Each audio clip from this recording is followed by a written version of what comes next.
God through a messenger. Yes. And Yes. you go back to Cain and Abel, the first religious war.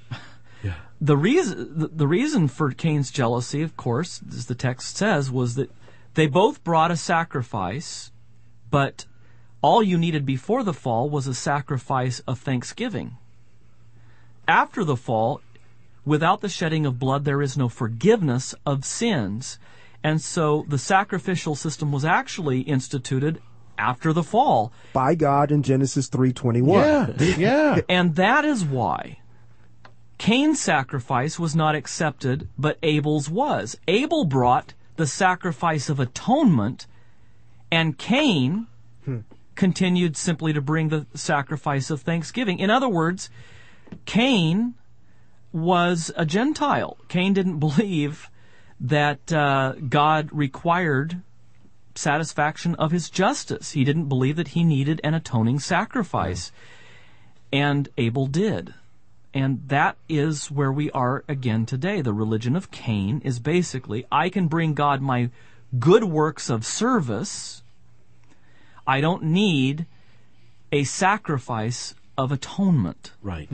And that's where we are today, isn't it? Yeah, and we're in such a sanitary culture that you have not probably watched the meat you ate butchered and slaughtered at the slaughterhouse. Right. We hide death behind a wall in a cemetery, make it look like a golf course because we don't want to deal with these things. And Christianity is a very earthy religion that deals with blood and sacrifice and death head on. But one of the reasons I think maybe some people go off on the quote-unquote blood cult idea is that there is a kind of mysticism of the cross that you get throughout the Middle Ages, Bernard of Clairvaux, that goes all the way down to the Brethren of the Common Life. Yeah. And it's a lot better in Luther and Calvin, but you still find sort of threads of it there, and then boy does it break out in the Pietist movement, Yep.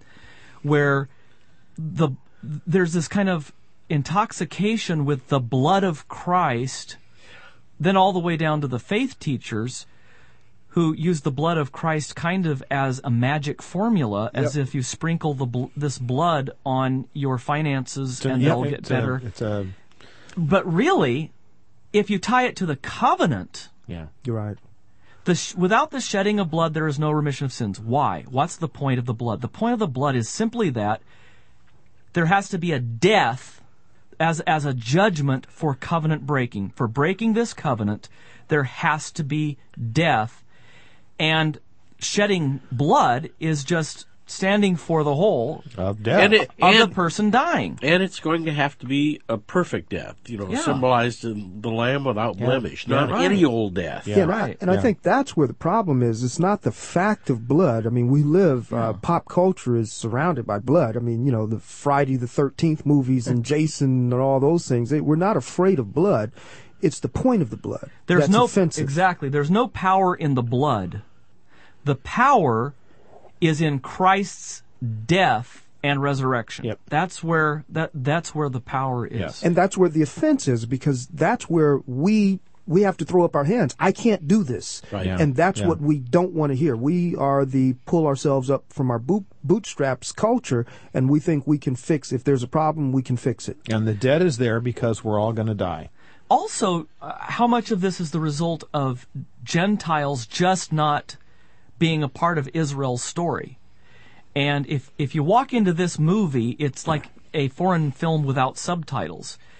The cross is the culmination of a story that Israel knew. It had the sacrifices pointing to it. It had the temple. It had the service of the high priests. Everything pointing to Jesus Christ, so that they had no excuse when he arrived. They should have gotten it. Right. But Gentiles aren't even prepared for that story. Why would Christ be the climax? Well, Ephesians 2, without hope, without God in the world, wandering around without the covenants, without the patriarchs, without any of that. That's kind of where modern Americans are. But at least in America, theoretically, there should have been the story as part and parcel of the culture, because the church should have been proclaiming it. And instead, we were out trying to close down the saloon. Folks, there was a great bumper sticker years ago. If Jesus is the answer, what's the question? That's what we're talking about here. I'll tell you another one. Jesus is on the cross, looks down and says, if I'm okay and you're okay, what am I doing up here? I want that bumper. That's one I might actually put on my car. See, that's the point, folks. Yeah. We throw this lingo around. Are you saved? From what? We just assume that the answer is, well, whatever you think you need saving from. But the gospel is very definite, very precise.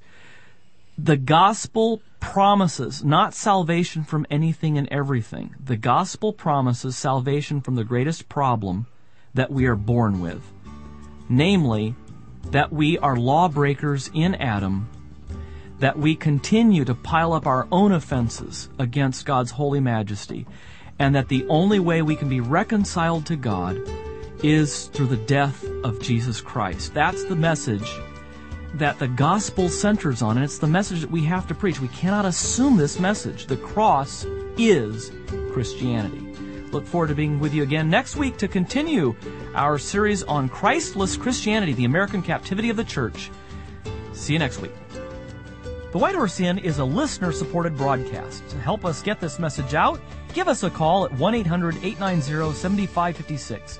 That's 1-800-890-7556. You can also find information about our various support programs at our website, whitehorseinn.org. That's whitehorseinn.org.